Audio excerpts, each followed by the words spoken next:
কি বলবো বন্ধুগণ, জীবন পুরা কামের বিড়ির মতো হয়ে গেছে। তো কেমন আছেন সবাই? সকালে অফিসে যাব তাড়াহুড়া করে এই যে হাঁড়ি পাতিল এমনি রেখে গেছিলাম। বাসায় এসে দেখি একটু ময়লা থাকলে বাসায় একটু মাছি ধরে, এটা আমরা সবাই জানি। তো বাসা নোংরা করা যাবে না। উফ, আর পারি না এই হাঁড়ি পাতিল মাজা সব কিছু। আসলে ঘর সংসার সামলানো যে কত ধরনের টাপ তা মহিলারাই ভালো জানি। তার মধ্যে যে মহিলারা অফিস করে বাসায় এসে কাজ করে তাদের অবস্থা তো আরও খারাপ হয়ে যায়। একটা একটা একটা একটা করে হাঁড়ি পাতিল ধুইতেই থাকি, শেষ হতে চায় না। এদিকে সকালে এমনি রেখে গেছি, এখন অফিস থেকে এসে এগুলো আবার ধুচ্ছি, আবার এসে খাবার দাবার খাইলাম, ওগুলো হইলো, আবার পানির গ্লাস খাইলাম, ওইটাও ময়লা। মানে কি করা যায়? একটা ইউটিউবে একটা দেখেছিলাম গো, কি মানে প্লেটের উপরে পলিথিন দিয়ে খাবার খাবো, আবার হচ্ছে গ্লাসের উপরে পলিথিন দিয়ে পানি খাবো, এরকম করলে হয়তো একটু কষ্ট কম হবে, কিন্তু একটু কস্টিং হয়ে যাবে। সেই পলিথিন কিনতেও তো টাকা লাগবে ভাই, কোথায় যাব? আর ভালো লাগে না কাজ করতে করতে। একটা একটা করে দুইতেই আছে, কোনোভাবে শেষ হতে চাইতেছিল না। এদিকে আমার শরীরের কোনো শক্তি কোলাইতেছিল না, আমি কি দমু না রেখে দিব? আবার ভাবতেছি যদি রেখে দিই আবার মাছি হয়ে যাবে। তো সকালে ম্যাক্সিমাম আমি সব সময় এক কাজ করি, রাতে খাবারের পর সব পরিষ্কার করে রাখি, আবার সকালেও চেষ্টা করি, কিন্তু আজকে একটু লেট হয়ে গেছিলো। যেহেতু গতকালকে রান্নাবান্না করে সকালে উঠে একটু রান্নাবান্না করতে হয়েছিল, যার জন্য আমার সময় খুবই কম ছিল। তো দ্রুত সব কিছু করতেছিলাম মেশিনের মতো, তারপরে হচ্ছে না, ভাবতেছিলাম একটা রোবট কিনে রেখে দিব কিনা।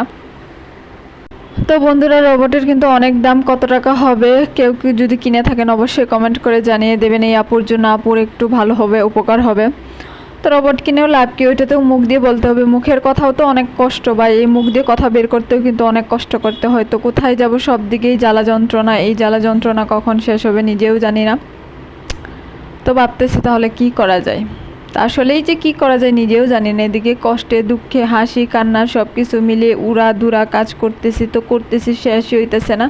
তো এদিকে আবার এই যে নিচে একটা আছে দামড়া একটা পাতিল, এটাতে মাংস রান্না করছিলাম 2-3 দিন, শুধু জাল দিয়ে খাওয়া হয়েছে। তো গরু মাংস কিন্তু রান্নার সাথে সাথে মজা লাগে না, একটু জাল দিয়ে খেলে ভালো লাগে। কিন্তু ভাই পাতিলের অবস্থা যে কি হয় এই 3-4 দিন জাল দিয়ে খাইলে, তো সেটা আমরা ভালো করেই জানি। তো ভাবতেছি এটা কি করব, এখন আবার ভিজিয়ে রাখতে তো অবশ্যই হবে, সাথে সাথে ধোয়া যাবে না। আবার এগুলো তারের মাজুনি দিয়ে ধুইলে ভাই এটার দাগ পড়ে যায়, স্ক্র্যাচ পড়ে যায়। তো আমার ননস্টিকের চামিচটা এমনিতেও নষ্ট হয়ে গেছে, কিনা হয় না। তো এগুলো যখন রান্না করতে যাই তখন আমার ওই স্টিলের খুরচুন দিয়ে রান্না করতে হয়, যার জন্য একটু দাগ পড়ে গেছিলো। তো ভাবতেছি তো একটু ভিজিয়ে রাখি, বা এগুলো কষ্ট।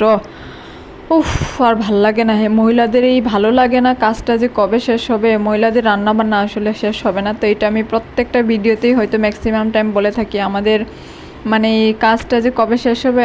হাত ছেড়ে বাঁচতেছে, একটু হাসি হাসি লাগতেছিল, একটু মুখটা ধুয়ে নিতেছিলাম। তো খাবার খাওয়ার পর মুখ মুছতেও ভুলে গেছি। যাক, এটা আর ভিজিয়ে রাখবো, কাজ করবো না। উফ।